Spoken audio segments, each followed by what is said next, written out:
लोकप्रिय digital news channel पहाड़ TV और मैं हूं आपके साथ स्मिता पटवार।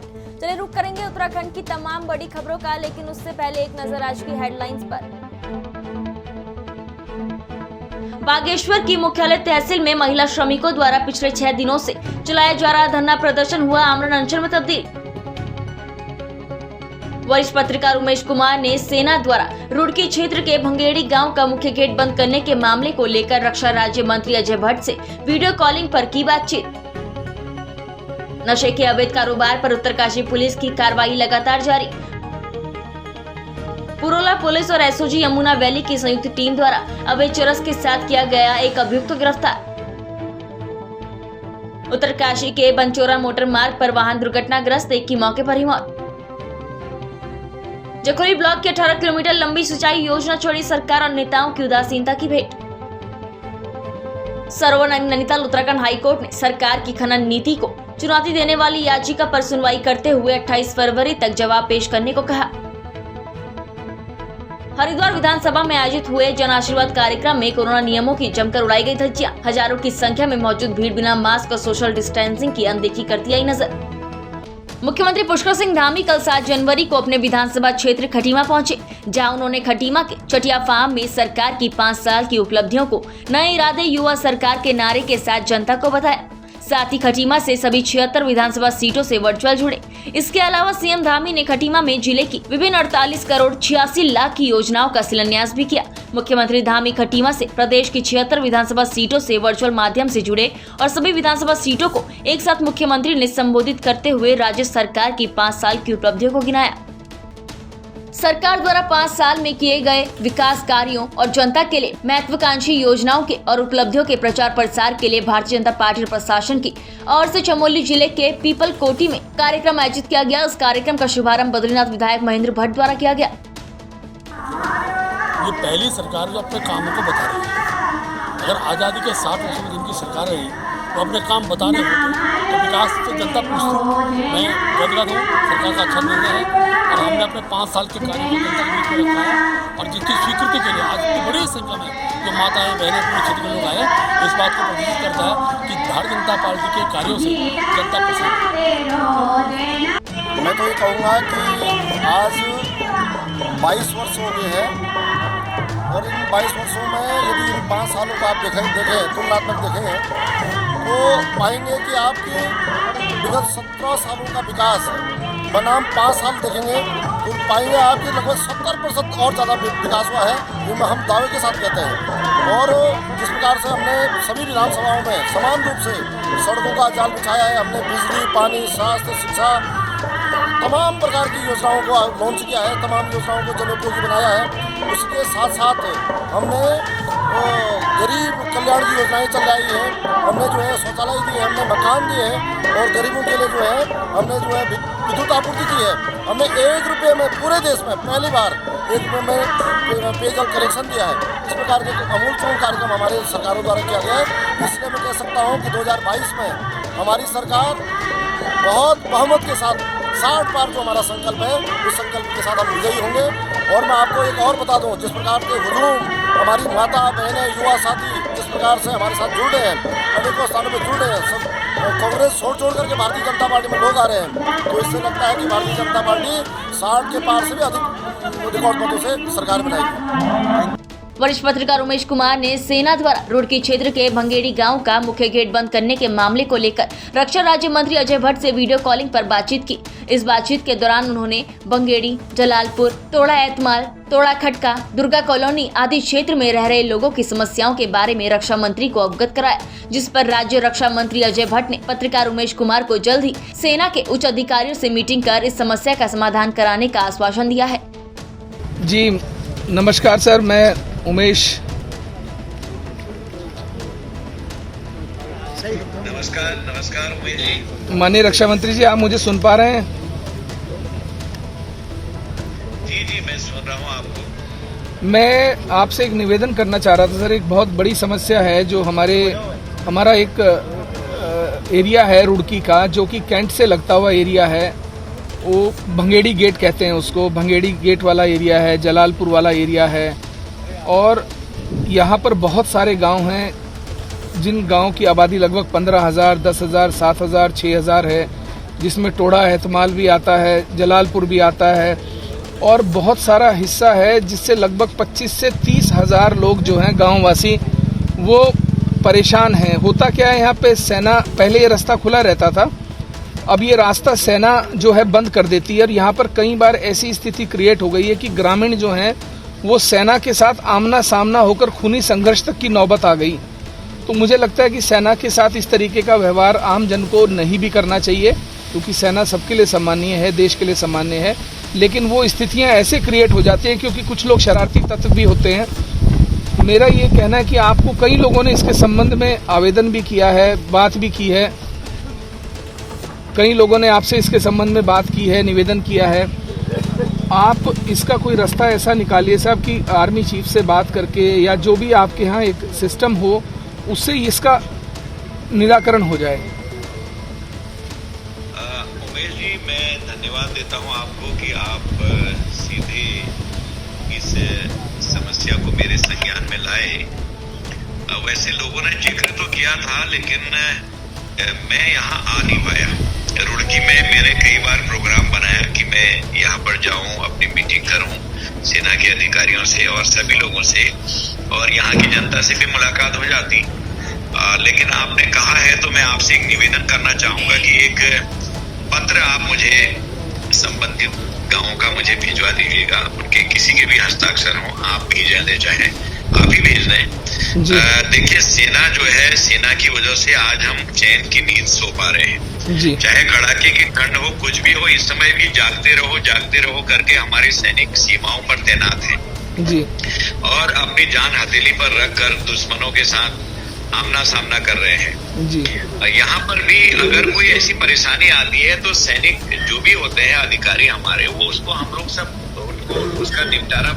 उत्तराखंड कांग्रेस के प्रदेश संगठन महामंत्री विजय सारस्वत ने शिक्षा मित्रों और स्वच्छता कर्मियों के वेतन में राज्य सरकार द्वारा 20 वर्षों के बाद की गई 500 की बढ़ोतरी को ऊंट के मुंह में जीरा बताते हुए कहा कि बढ़ती महंगाई के दौर में ये बढ़ोतरी ना के बराबर है। हरिद्वार मार्ग पर स्थित एक होटल में आयोजित पत्रकार वार्ता के दौरान उत्तराखंड कांग्रेस के प्रदेश संगठन महामंत्री ने कहा कि भारतीय जनता पार्टी की सरकार जनता को लुभाने के लिए लोक लुभावन वादे कर जनता को भ्रमित करने का कार्य कर रही है। शिक्षा में कोई जो है 15 और 20 साल वाले नहीं थे, वो तत्काल जब लगाए गए थे तो उनकी मांग थी, उनकी नियुक्तियाँ निकाल दी गई हैं नियुक्ति करने के लिए। और यहाँ का मैटर 20 साल पुराना चल, कोई व्यक्ति 20 साल अगर कहीं नौकरी कर ले और उसके बाद आप निकालिए तो ओवर एज हो जाएगा, कहीं जा ही नहीं पाएगा बात। तब ओवर एज करने से अच्छा है कि आप उन्हें मर्ज कर लीजिए अपने में, फिर नए व्यक्ति आएंगे तो वो उनकी आयु पूरी होने के बाद उनके साथ धोखा हुआ है। उनकी जो वेतन मानता कम से कम दुगना करना चाहिए था। जो 20 वर्ष पहले 15,000 के वेतन में लगाए, आज 15,000 के मूल्य में कितना फर्क आ गया। तो मैंने इसलिए कहा था कि उनको नियमित करना चाहिए था, शिक्षा योग बच्चों की नौकरी देनी चाहिए थी प्रदेश में। लेकिन जब हमारी सरकार आई, अभी सूचना आयोग का प्रीतम सिंह जी का आज बयान आया है, उनको बिना विश्वास में लिए आपने नियुक्ति कर दी। वो सदस्य उनको बुलाया भी नहीं गया, कि बहुमत के आधार पर कर दिया। तो इस तरह की जो आचरण है वो उत्तराखंड के लिए। झबरेड़ा से भाजपा विधायक देशराज कर्णवाल और उनकी पत्नी ने मंच पर जमकर ठुमके लगाए। आपको बता दें कि भाजपा के 5 साल बेमिसाल के एक कार्यक्रम जो सलेमपुर के एक निजी गार्डन में रखा गया था, इस दौरान भाजपा विधायक देशराज कर्णवाल और उनकी पत्नी ने कार्यक्रम के बाद जमकर डांस किया। हालांकि इस मौके पर मंच पर विधायक देशराज कर्णवाल डांस करते नजर आए, तो वहीं मंच से नीचे उनकी पत्नी बैजंती माला फिल्मी गीतों पर अपने महिला समर्थकों के साथ नृत्य करती नजर आई। अगर आम आदमी ने समय से एक छोटा सा बिजली का बिल नहीं भरा तो विभाग कनेक्शन काट देता है, लेकिन सोचिए जनता के 3 करोड़ रुपए बर्बाद होते जा रहे हैं और सरकारी मशीनरी भी सोई है और नेता भी। ऐसे में ये सरकारें और इसके नेता राज्य की दशा और दिशा बदलने की बात कर रहे हैं। बता दें कि जखोली ब्लॉक के अंतर्गत नदी से 18 किलोमीटर लंबी लस्तर बाया सिंचाई नहर 8 वर्ष बाद भी धरातल पर नहीं उतर पाई है। अब नाबार्ड ने भी योजना के निर्माण के लिए धन देने से इंकार करते हुए इसे अपने पैनल से बाहर कर दिया है, जबकि सिंचाई नहर के निर्माण के लिए कार्यदायी संस्था द्वारा लगभग 3 करोड़ की लागत से खरीदे गए पाइप जंग खा रहे हैं। 8 वर्ष बीत जाने के बाद भी निर्माण शुरू नहीं हो पाया, जिस कारण काश्तकारों की 150 हेक्टेयर भूमि पानी के अभाव में बंजर भी हो चुकी है। वहीं नाबार्ड ने योजना को पैनल से बाहर करते हुए धन देने से इंकार कर दिया है, जिसके चलते अब लस्तर बाया नहर का निर्माण नहीं होगा। आज हम पहुंचे हैं रुद्रप्रयाग जनपद के जगोली ब्लॉक के बांगर क्षेत्र में और उसके अंतिम छोर यानी बदाणी गांव में। जिस वजह से पहाड़ टीवी की टीम यहाँ पहुंची, उसकी एक तस्वीर हम आपको दिखाएंगे। काफ़ी दुखदायी तस्वीर है और इन तस्वीरों को देख कहीं कहीं रुलाने वाली तस्वीर है। जो आप यहाँ पे ये पाइप देख रहे हैं, लोहे के बड़े बड़े पाइप, ये कोई छोटी मोटी संपत्ति नहीं है, बल्कि ये 3 करोड़ की संपत्ति है और सरकारी संपत्ति है, यानी हम जैसे लोगों, आम जनता का ये पैसा है। आपको एक उदाहरण देना चाहूँगा, जब भी आप कोई छोटा सा बिजली का बिल नहीं भरते हैं या बैंक की किस्त नहीं देते हैं, इनकम टैक्स नहीं देते हैं, तो लगातार आप पे ब्याज बढ़ता जाता है, प्रेशर बढ़ता जाता है। लेकिन अगर 3 करोड़ की संपत्ति की बात करें हम, जो पिछले 8 सालों से 10 सालों से यहाँ पे पड़ी है, इसका कोई जवाबदेही नहीं है। क्योंकि इसके पीछे सबसे बड़ी वजह है, इसके पीछे कई शहंशाह हैं, नेता हैं, सरकार है, और उससे जनता सवाल नहीं कर सकती है, क्योंकि जनता की पहुँच वहाँ तक नहीं है। कितने साल से पड़ी है? ये 9 साल का। अच्छा, 2 साल हो गया और 1 साल का मौसम मिला रहा है और बाकी जो है 8 साल का नहीं। करोड़ों की पाइप है। और करोड़ यहाँ जो डैम आया, जंगलात विभाग का भी आया, कोई भी आया, उन्होंने बोला था हम करेंगे कुछ डैम का बंद हो गया तो दिल्ली गया, प्रधानमंत्री का सचिव गया पौड़ी का था। अच्छा, अब दूसरे परसों जंगलात वाले आए थे, उसका पता नहीं तो पाइप तो खराब हो गया, पर जंग खाने। अब ये तो सरकार का चाहने हम खराब हुए, पर तो आप क्या बननी चाहिए योजना? हमारे जमीन का हो गया ना, हमको वो सब मिलना चाहिए। आप क्या चाह रहे हैं, बननी चाहिए योजना? मिलना चाहिए। किराए देगा ना सरकार, किराए तो देंगे, पर आपकी क्या इच्छा है, ये योजना बननी चाहिए कि इन पाइपों को उठा देनी चाहिए? ना, ये तो अब बनना चाहिए, जहाँ इनका वो है वहाँ ले जाने से बनना चाहिए। पर कहीं ना कहीं सरकारी संपत्ति का दुरुपयोग तो है। हाँ, सरकार तो लापरवाही कर गई सरकार। अभी तो मुझे ये बन के भी तो उधर पानी चल जाना था, तो सरकार का ढीला। एक तरफ से तो पाइप करोड़ों का नुकसान है, दूसरा आपकी खेती का भी नुकसान है। तो सरकार का तो वैसे भी नुकसान है, हम नुकसान हमारे ऐसे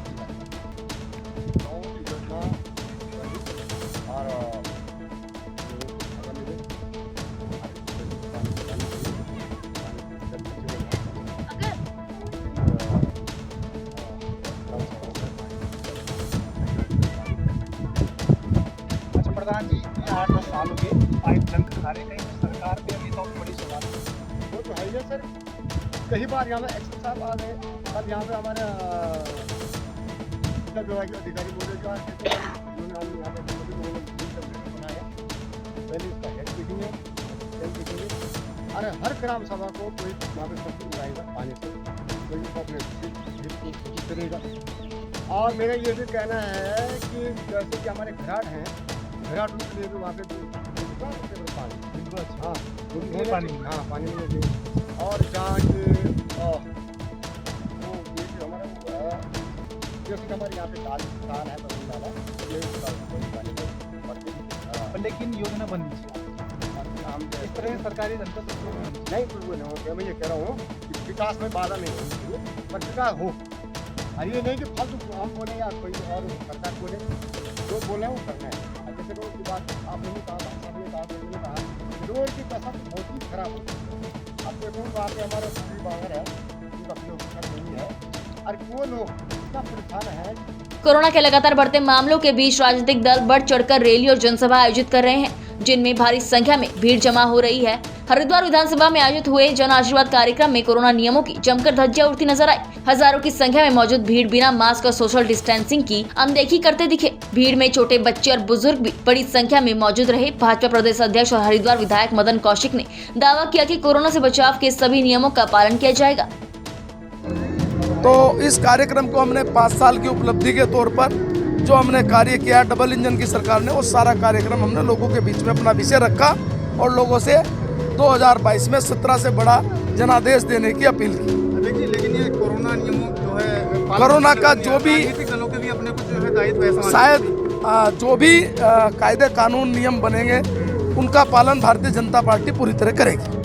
कोटद्वार को भले ही उत्तराखंड बनने के बाद कोई विकास की बड़ी सौगात न मिल पाई हो, लेकिन कोटद्वार को स्थानीय विकास के मुद्दे राजनीति को चमकाने में कोई कोर कसर नहीं छोड़ रहे हैं। कोटद्वार में विकास के मुद्दों में सुमार मेडिकल कॉलेज भी है, जो राजनेताओं के लिए गद्दी पाने का जरिया बन गए हैं।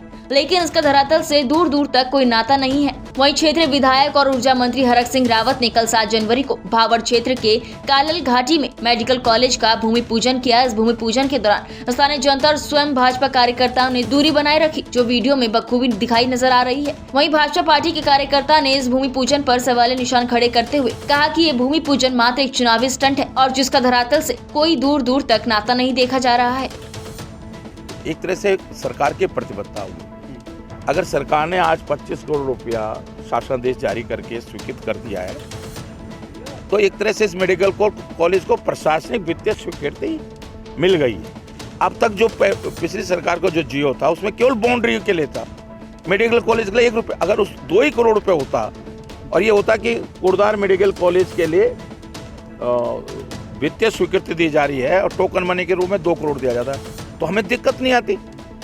क्योंकि दिक्कत इसलिए आई कि ये लिखा था उस जियो में कि कुर्दार मेडिकल कॉलेज के बाउंड्री के लिए 2 करोड़ रुपए दिए, 4 करोड़ का एस्टिमेट है, 2 करोड़ रुपए दिए जा रहे हैं। तो मेडिकल कॉलेज के लिए वित्तीय और प्रशासनिक स्वीकृति नहीं। आज एक तरह से कोई भी, जैसे दून मेडिकल कॉलेज मैंने शुरू किया तो 40 करोड़ दिए गए शुरू में, फिर वो एक तरह ऑन गोइंग प्रोजेक्ट हो।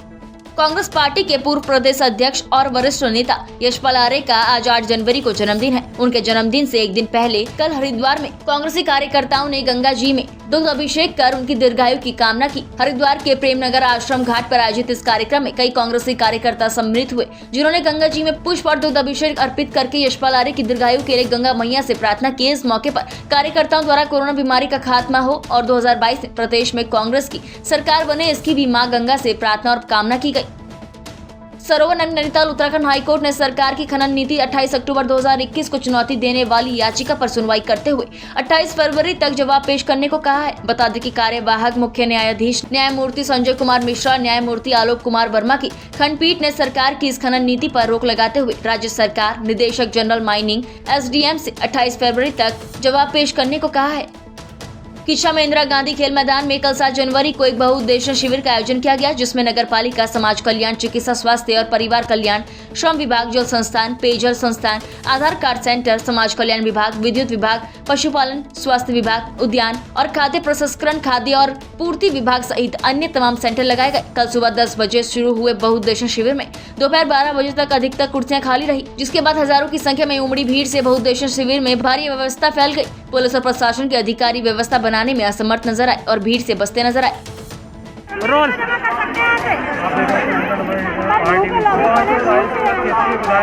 बहुत शिविर लगाएगा, जिसमें आधार कार्ड सेंटर से लेकर सारे तमाम राष्ट्रवाद के अधिकारी सारे मौजूद हैं, मगर इसमें आधार कार्ड को लेकर शिक्षा में बहुत बड़ी समस्या है, जिसमें एसडीएम द्वारा कहा गया कि बार-बार शिक्षा में आधार कार्ड सेंटर लगाएगा, जिसमें बहुत तमाम शिक्षा शहर से पहुँचे हैं। बात करेंगे कि आधार कार्ड बन पाया है, नहीं बन पाया। सुबह से अभी तक एक भी आधार कार्ड सेंटर से नहीं बन पाया। इसमें सेंटर का ये कहना है कि हमारा लैपटॉप नहीं कर रहा है, कि हमारा ये नहीं कर रहा है, और क्षेत्रीय विधायकों का ये कहना है कि हमारे शिविर में सारे कार्य किए जा रहे हैं। इसको लेकर बात करेंगे, सीधा जो जनता है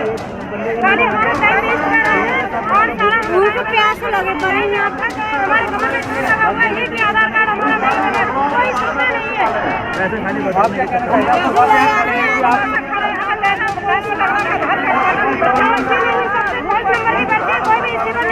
सुबह से 125 कूपन दे दिया गया है, मगर अभी तक एक भी आधार नहीं बन पाया। शिक्षा को लेकर जो शिक्षा के क्षेत्रवासी सब रुद्रपुर को जाना पड़ता है, ना शिक्षा में अभी तक एक भी आधार कार्ड सेंटर नहीं है। इससे लेकर बहुत बड़ी समस्या विभाग से लेकर रुद्रपुर जाना पड़ता है। शिक्षा की जो सबसे पुरानी जो शिक्षा रुद्रपुर की तहसील वाली शिक्षा है, इससे लेकर एसडीएम द्वारा एक बार आश्वासन दे दिया जाता है जल्दी ही कार्रवाई की जाएगी। तो पिछले बार शिविर लगा था, तो डीएम महोदय ने कहा था जल्दी से जल्दी शिक्षा में एक शिविर दे दिया जाएगा, जो अभी तक शिविर नहीं दिया गया है। तो जनता बहुत परेशान है। जनता को देखने के लिए क्षेत्र विधायक व असर किया जाता है, न कार्रवाई की जाती है, न कुछ किया जाता है। शिक्षा से पार्टी के योगी एसएन कुमार। सरोवर नगरी नैनीताल में भी ओमिक्रॉन को लेकर राजकीय बीडी पांडे अस्पताल में सारी तैयारियां पूरी कर ली हैं। डॉक्टर राहुल सक्सेना ने बताया कि कोरोना इस बार जरा घातक है, पर सावधानी बरतने की पूरी तैयारी की जाए तो कई हद तक बचा जा सकता है। उत्तरकाशी जनपद के बठेदी बनचोरा मोटर मार्ग पर 6 जनवरी की रात को बनचोरा से 6 किलोमीटर बनगांव की तरफ जा रही एक यूटिलिटी वाहन हटनाली के पास अनियंत्रित होकर 30 मीटर गहरी खाई में जा गिरी, जिसमें एक की मौत और 4 लोग घायल हो गए। वाहन में 5 लोग सवार थे, जिसमें एक व्यक्ति की मौके पर ही मृत्यु हो गई और 4 व्यक्ति मामूली घायल हैं, जिनको बनचोरा पुलिस और स्थानीय ग्रामीणों के सहयोग से 108 द्वारा CHC चिन्याली सौड़ पहुँचाया गया, जहाँ घायलों को प्रथम उपचार के बाद जिला चिकित्सालय भेजा गया है। बागेश्वर विधानसभा के गरुड़ क्षेत्र में जहां सरकार के 5 साल के तहत कार्यक्रम का आयोजन हो रहा था, वहीं आयोजन स्थल की ओर गरुड़ क्षेत्र की गुस्साई महिलाएं आवारा पशुओं को लेकर धमक गई। जैसे ही महिलाओं द्वारा आवारा पशुओं को कार्यक्रम स्थल की ओर रवाना किया जा रहा था, तो पुलिस द्वारा बाजार क्षेत्र में ही तत्काल उन्हें रोक दिया गया, जिस पर महिलाओं की पुलिस से तीखी बहस भी हुई। महिलाओं का कहना था कि जहाँ सरकार अपनी विगत 5 वर्ष की उपलब्धियां बता रही है और बयानबाजी मात्र ही अब तक हो रही है, जबकि धरातल पर कोई भी ऐसा कार्य नहीं हुआ है जिससे आम जनता संतुष्ट रहे। सरकार की 5 साल की उपलब्धियों का जो कार्यक्रम गरुड़ क्षेत्र में था, वहाँ पर इस वक्त स्थानीय महिलाएं यहाँ पर पहुँची हैं, जो कि आवारा पशुओं को लेकर कार्यक्रम स्थल की ओर जा रही थी, जिनको पुलिस द्वारा रोका गया है और कहीं ना कहीं मना भी किया जा रहा है कि इस तरीके की घटना ना करें। महिलाएं को आखिर कार्यक्रम स्थल पर आवारा पशुओं को लेकर आने की जरूरत पड़ गई। किस तरीके से देख रहे हैं आज आप आवारा पशुओं को लेकर इस कार्यक्रम स्थल पर आ रहे हैं? मजबूरी हो गई सर आने की, आज मजबूरी हो गई, तब आ रहे हैं। ये गायों की फोटो भी जरा खींच के आप डाल दीजिए। हम बहुत परेशान हो रहे हैं, कुछ करिए,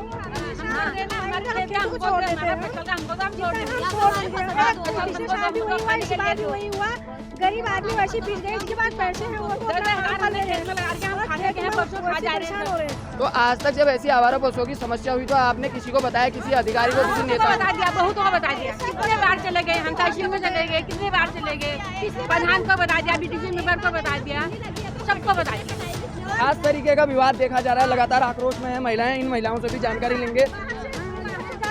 उनकी पुलिया नंबर प्लेट तो हम नंबर पता चल जाता है, उनकी पुलिया उनकी पुलिया हमें पता करते कि ये गाय किसी करके इसका कोई छानबीन नहीं कर रहा है। बाहर के गाड़ी में लेके आ रहे हैं, उनको पुलिस कुछ नहीं कर रही। और यहाँ पे पहले 2-4 गाड़ियाँ खड़े होते हैं, 20 25 गाड़ियाँ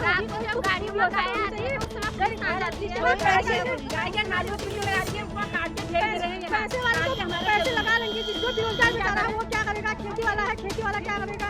वो परेशान हो गए हैं, दिन रात हो गए। तो जिलाधिकारी महोदय द्वारा यह बताया गया था कि जो आवारा पशुओं को छोड़ेंगे उन्हें टैगिंग के माध्यम से पहचान करके दंडात्मक कार्रवाई की जाएगी। पर यहाँ पर जो महिलाएं हैं उनका साफ तौर पे कहना है कि जो टैगिंग आवारा पशुओं के या किसी भी पशु के पास टैग किया जाता है, उसको टैग की कटिंग करने के बाद उन पशुओं को आवारा के तौर पर छोड़ा जा रहा है। काफ़ी खासा आक्रोश भी आप तक, क्या कुछ कहना चाहेंगे? ये जो टैग लगे हैं इनमें, ये टैगों की जल्दी से जल्दी छानबीन हो और हमारे यहाँ से जल्दी से हमारी समस्या का समाधान हो, नहीं तो हम चुनाव बहिष्कार करेंगे। हम अभी आप पशुओं को लेके कार्यक्रम स्थल को जा रहे थे तो हमको पुलिस प्रशासन ने रोका, तो हम हमारी समस्या का समाधान करने के लिए हम जा रहे थे। वहाँ कोई साहब आए थे, हम अपनी समस्या रखने के लिए गए थे, हमको पुलिस प्रशासन ने रोक दिया कि वहाँ ये प्रावधान नहीं है करके। हम क्या करें, इसके लिए हमें सरकार जवाब दे। एक बुजुर्ग महिला भी यहाँ पर इस वक्त आई हुई है, काफी आक्रोश में देखी जा रही है। क्या कुछ इनका कहना है, तो क्या हो रही है? हम गेहूँ भी हम वहाँ से लाए हैं, ब्लॉक से गेहूँ बोने के लिए, ट्रैक्टर है बोने के लिए। एक खेत के हमें 3-4 हज़ार रुपये दे रखे हैं। हम खाएंगे क्या, हमारे बच्चे क्या खाएंगे? परेशानी हमको। रामचंद्र उनियाल राजकीय स्नातकोत्तर महाविद्यालय उत्तरकाशी की वार्षिक पत्रिका हिम सुमन के संयुक्तांक वर्ष 2019 से 2020 और 2020 से 2021 का विमोचन वर्चुअल माध्यम से उच्च शिक्षा निदेशक प्रोफेसर P.K. पाठक और महाविद्यालय की प्राचार्य प्रोफेसर सविता गैरोला के करम कमलों से संपन्न हुआ। विधानसभा चुनाव में चंद महीनों का समय शेष बचा हुआ है और आचार संहिता कभी भी लग सकती है, जिसको देखते हुए भाजपा के क्षेत्रीय विधायक और ऊर्जा मंत्री हरक सिंह रावत जनता के दिलों में उतरने के लिए मात्र कोरी घोषणाएं और भूमि पूजन कर रहे हैं। इसी क्रम में कल 7 जनवरी को कैबिनेट मंत्री हरक सिंह रावत ने मेडिकल कॉलेज का भूमि पूजन किया। मेडिकल कॉलेज के भूमि पूजन से NSUI में भारी आक्रोश है और NSUI कार्यकर्ताओं ने कैबिनेट मंत्री हरक सिंह रावत को काले झंडे दिखाकर मुर्दाबाद के नारे लगाते हुए विरोध प्रदर्शन भी किया। पिछले 5 साल से जो डबल इंजन का इन्होंने नारा दिया, जो इन्होंने सरकार इनकी है, 5 साल पहले इन्होंने हमसे कहा था कि लालडांग चिल्लरखाल मोटर मार्ग बनाएंगे, इन्होंने हमसे कहा था मेडिकल कॉलेज बनाएंगे, इन्होंने कहा था हम कण्वाश्रम का विकास करेंगे, इन्होंने कहा था हम तुमको अच्छे दिन देंगे। इनका एक भी वादा, एक भी बात इनकी ये अपनी बात पे खरी नहीं उतर पाए हैं। पहली बात, लोकल के स्थानीय लोगों का यहाँ पे ट्रेचिंग ग्राउंड का लगातार विरोध हो रहा है। डॉक्टर हरक सिंह जी उस बारे में कुछ नहीं सुन रहे हैं। कोटद्वार के अंदर इन्होंने केवल और केवल भ्रष्टाचार किया है, इसके अलावा कुछ नहीं किया। बड़े बड़े गड्ढे किए हैं, जिनको कि अमित शाह भी बोल के गए हैं कि गड्ढे हो गए हैं। नहीं तो खासकर यहाँ पे जिस तरह से यहाँ पे कोटद्वार की जनता की मांग रही है मेडिकल कॉलेज की, उसी मेडिकल कॉलेज को लेकर यहाँ पे भूमि पूजन किया गया है, लेकिन फिर भी यहाँ पे कांग्रेस के द्वारा विरोध किया जा रहा है कि क्या कारण है? ये सिर्फ एक जुमला है। पूरे 5 साल इन्होंने कोई काम नहीं किया, 5 साल तक बेवकूफ़ बनाते रहे लोगों को। आज ये मेडिकल कॉलेज की बात कर रहे हैं, आज ये कह रहे हैं कि हमने लास्ट के 4 दिन पहले ये कह रहे हैं कि हमने इसका पैसे स्वीकृत कर दिए हैं। अरे कब करोगे आप पैसे स्वीकृत? 5 साल आप सो रखे थे? कहाँ थी आपकी सरकार, कहाँ थे आपके कार्यकर्ता? आज बीजेपी का कार्यकर्ता वोट मांगने आ रहा है, किस मुंह से वोट मांगने आएगा? क्या काम किया है भारतीय जनता पार्टी ने? तो जो ये भूमि पूजन है, भूमि पूजन किस रूप में देखते हैं आप लोग? ये एक जुमला है और जुमला ही है। जब तक हमारे ये सरकार इनकी रहेगी नहीं तो ये करेंगे क्या? अब तो सीधी सीधी ये बात है कि दूसरी सरकार आएगी, दूसरी सरकार ही उस पैसे से कुछ इस्तेमाल करेगी, वो तो सबको पता है। लेकिन ये जुमला है, आम जनता के लिए जुमला है। आम जनता इस चीज़ को जानती नहीं है, उसके दिमाग में ये रहेगा कि हाँ इन्होंने मेडिकल कॉलेज के लिए पैसा कर दिया है। तो इस मेडिकल कॉलेज का भी धरातल से कोई संबंध नहीं है तरीके में? अभी कोई फिलहाल अभी ऐसा कुछ है नहीं। जब ये इन्होंने इसको खनन का एक अड्डा बनाया हुआ, आप तो खुद गए हैं वहाँ पे, थोड़ा अगर आप लोग अगल बगल भी कैमरा घुमा लेते तो आपको हकीकत पता चल जाएगी। डीएम साहब, एसडीएम साहब जवाब देने को तैयार नहीं है। अगर मैं सच बोल रहा हूँ, झूठ बोल रहा हूँ, तो आप बुलाएं एसडीएम साहब को, डीएम साहब को। देखिए आप मेडिकल कॉलेज के अंदर पिछले 5 सालों में आपने क्या विकास किया वहाँ, और आज आप बेवकूफ़ बना रहे हैं यहाँ की जनता को। बागेश्वर की मुख्यालय तहसील में महिला श्रमिकों द्वारा पिछले 6 दिनों से चलाया जा रहा धरना प्रदर्शन अब स्थानीय आंदोलनकारी बालकृष्ण के नेतृत्व में आमरण अनशन में तब्दील हो गया है। आमरण अनशन कर रहे बालकृष्ण का कहना है कि प्रदेश सरकार द्वारा बागेश्वर के पहाड़ी जिलों को भेजी जा रही श्रमिकों के लिए आवश्यक सामग्री, कंबल, रजाई, सिलाई मशीनों को बागेश्वर के विधायक चंदन रामदास गरुड़ क्षेत्र में बांट रहे हैं और बागेश्वर की श्रमिक महिलाएं तहसील में धरना दे रही हैं। बागेश्वर का श्रम विभाग भी पूर्ण रूप से भ्रष्टाचार में डूबा हुआ है। उनका कहना है कि 6 दिन से हम लोग तहसील मुख्यालय में प्रदर्शन कर रहे हैं, अब हमें आमरण अनशन करने के लिए मजबूर कर दिया गया है। जब तक हमें न्याय नहीं मिलेगा तब तक हम आंदोलित रहेंगे। जो यहाँ के श्रमिक अधिकारी हैं वो भी जो है यहाँ पे मिले हुए हैं और वो घोटाला कर रहे हैं, इसीलिए हमारे बागेश्वर की जनता को जो है सामान का लाभ नहीं मिल पा रहा है। और जितने भी श्रमिक पंजीकृत मजदूर हैं, और हमारी मांग लगातार ये है कि हमें मतलब इन चीज़ों से वंचित रखा जा रहा है। लगातार हम वहाँ पे श्रम अधिकारी के पास जा कर के पूछते हैं कि सर क्या कहते हैं सामान आ चुका है, बोलते हैं कि आज 1 गाड़ी खत्म होगी, 2 गाड़ी खत्म होगी। ऐसे करते करते उन्होंने जो है सारा माल गरुड़ ब्लॉक में बांटा। बागेश्वर की जनता धक्के मुक्के खाकर खाली हाथ अपने घर वापस लौटी और इन चीज़ से हमें वंचित रखा गया। लेकिन हमारा मतलब शासन प्रशासन से अनुरोध है कि आप हमारी मांगों को जल्दी से जल्दी पूरा कीजिए और मजदूरों को उनका हक दीजिए। और आज इन्होंने हमें मजबूरन यहाँ आज अनशन पर बैठने को मजबूर कर दिया है। देखिए, विधायक जी ने 25 तारीख को छुट्टी के दिन अपने जो कार्यकर्ता थे, जो अपने चेहते थे, उनको श्रम अधिकारी के द्वारा कंबल बांटे गए, जबकि छुट्टी के दिन उन्होंने कंबल नहीं बांटने चाहिए थे। चुपचाप गरुड़ में जाके इन्होंने कंबल बांटे। और जब श्रमिकों को पता लगा तो श्रमिकों को इन्होंने कल परसों करके इन्होंने आज 6 दिन से जो आज ये बैठे हैं, जो श्रमिक लोग बैठे हैं, 6 दिन से तो एक घर का हर्जा करके खर्च करके यहाँ आते हैं और खाली हाथ रोते हुए घर को जाते हैं। मैंने इस बारे में धरना प्रदर्शन किया, लिखित रूप में भी दिया, एसडीएम साहब से भी कहा, डीएम साहब से भी कहा और श्रम अधिकारी से भी कहा, लेकिन ये बिल्कुल ही जो है कि कान सुनते ही नहीं, आंख देखते ही नहीं। मैंने मजबूरन में आज मुझे भूख हड़ताल पर बैठना पड़ रहा है। उत्तराखंड की तमाम बड़ी खबरों में फिलहाल इतना ही। बाकी खबरों के लिए बने रहिए पहाड़ टीवी के साथ। नमस्कार। है बेखौफ उम्मीद का रंग।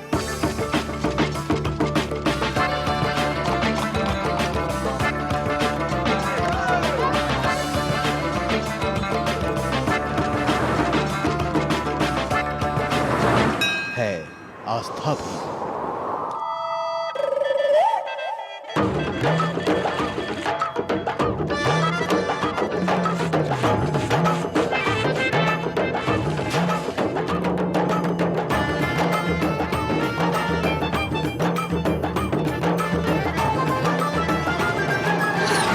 ये है मेरा उत्तराखंड।